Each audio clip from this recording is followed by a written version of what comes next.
Hi friends, welcome to Venky's home garden. ఈరోజు అయితే మనం స్టార్ ఫ్రూట్స్ హార్వెస్ట్ చేద్దామండి. కొన్ని స్టార్ ఫ్రూట్స్ అయితే హార్వెస్ట్ చేశాను. అది ఎలా చేసాము ఏంటి అనేది అయితే చూద్దామండి.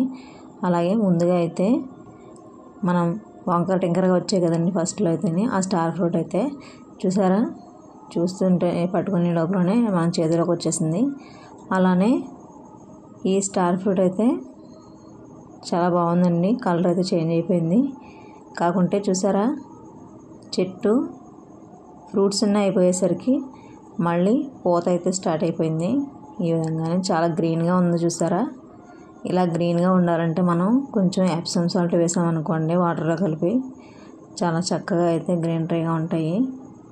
పూత చూసారా ఇలా అయితే స్టార్ట్ అవుతుంది. మనం ఫ్రూట్స్ అయితే ఎప్పుడైతే కోస్తూ ఉంటామో అప్పుడు మళ్ళీ పూత అయితే స్టార్ట్ అవుతుంది. ఇకపోతే చింత చిగురండి. ఇవి మన కిచెన్ వేస్ట్లో అయితే పిక్కలు పడి వచ్చినట్టున్నాయి. ఈ చింతకూర అయితే మనం పప్పులోకి ఈజీగా అయితే హార్వెస్ట్ చేసుకుని వేసుకోవచ్చండి. అలా మనం తీసి పడేయకుండా పప్పులో వేసుకున్నాం అనుకోండి, ఒక టమాటా వేసి కర్రీ చేసుకుంటే చాలా అద్భుతంగా ఉంటుంది.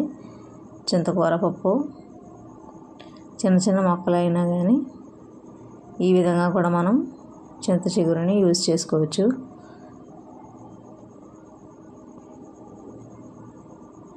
ఇలా కిచెన్ వేస్ట్లో వచ్చినవి అయితే మనం ఒక ఆకుకూర అయితే మనకి రెడీ అయిపోయిందండి.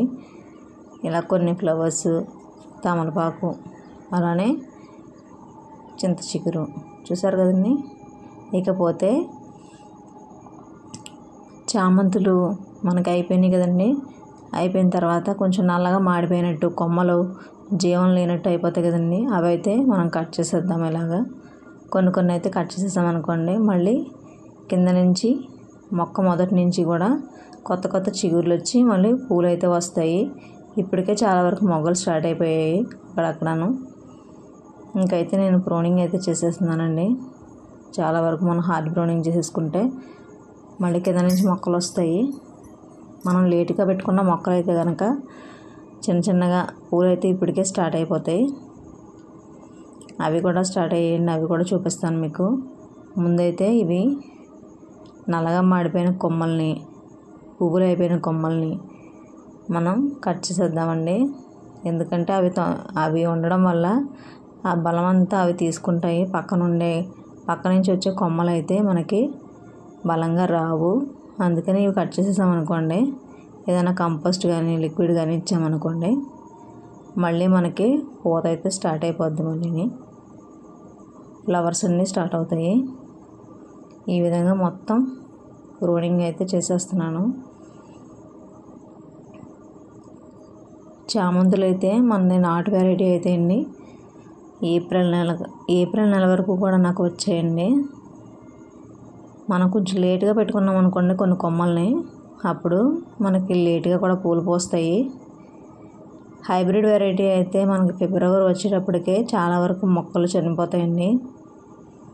కానీ నాటు వెరైటీ అయితే మనకి మార్చి ఏప్రిల్లో కూడా నాకైతే వచ్చాయి ఫ్లవర్స్. ఇవి నాటు వెరైటీ. మళ్ళీ చిన్న మొక్కలు వస్తున్నాయి కదా, ఇవన్నీ కూడా మొత్తం ప్రూనింగ్ అయితే చేసేసాను. ఇకపోతే స్టార్ ఫ్రూట్ అండి. కలర్ అయితే మారింది చూసారా, ఎల్లో కలర్లో చాలా జ్యూసీగా అయితే ఉంటుంది. లాస్ట్ టైం అయితే ఇంతవరకు నేను హార్వెస్ట్ చేసుకోలేదండి. ఎందుకంటే అవి ఫ్రూట్స్ మనకి పండకుండానే కింద పడిపోయేవి. ఇప్పుడైతే మనకి హార్వెస్ట్కి అయితే వచ్చాయి. చాలా సంతోషంగా అయితే ఉంది. మళ్ళీ పూత వచ్చేటప్పటికి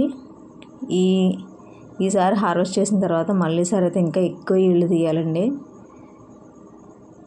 ఇప్పుడైతే చాలా వరకు వచ్చాయి. ఎల్లో కలర్లో మారాయి చూసారా. ఇవన్నీ అయితే కొన్ని కోసేద్దాము. టేస్ట్ అయితే చాలా బాగుంటుంది. ఇది పచ్చివి అయితే పప్పులో కూడా వేసుకుంటారంటండి. నేనైతే ఇంకా ట్రై చేయలేదు.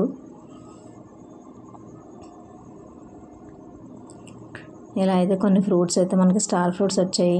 మనం పెంచుకున్న మొక్క చిన్నగా వచ్చినా పెద్దగా వచ్చిన కాయలు అయితే చాలా సంతోషంగా అనిపిస్తుందండి. మళ్ళీ సరే అయితే ఇంకా పెద్ద సైజులో వచ్చేలాగైతే వాటికి ఫెర్టిలైజర్స్, కంపోస్ట్లు అయితే ఇస్తానండి. ప్రస్తుతానికైతే ఈ విధంగా అయితే మనం స్టార్ ఫ్రూట్స్ హార్వెస్ట్ చేసుకున్నాము. చూసారు కదా, మొక్క చిన్నది అయినా చాలా బాగా అయితే ఈసారి ఫ్రూట్స్ అయితే చాలా బాగా వచ్చాయండి. ఇంకా అయితే కొన్ని ఫ్రూట్స్ ఉన్నాయి. ఆ ఫ్రూట్స్ అయితే ఒక 2 డేస్ 3 డేస్ అయిన తర్వాత అప్పుడు మనం హార్వెస్ట్ చేసుకోవచ్చు. ఇవి హార్వెస్ట్ చేసిన తర్వాత మళ్ళీ అయితే మనకి పూత స్టార్ట్ అవుతుందండి. ఈలోపు చూసారు కదా, ఇలా అయితే కొన్ని ఫ్రూట్స్ అయితే మనం హార్వెస్ట్ చేసుకున్నాము. చాలా బాగా వచ్చాయండి స్టార్ ఫ్రూట్స్. ఇవన్నీ స్టార్ ఫ్రూట్స్ అయితేను. ఈ వీడియో కనుక మీకు నచ్చినట్లయితే లైక్ చేయండి, షేర్ చేయండి, సబ్స్క్రైబ్ చేయండి.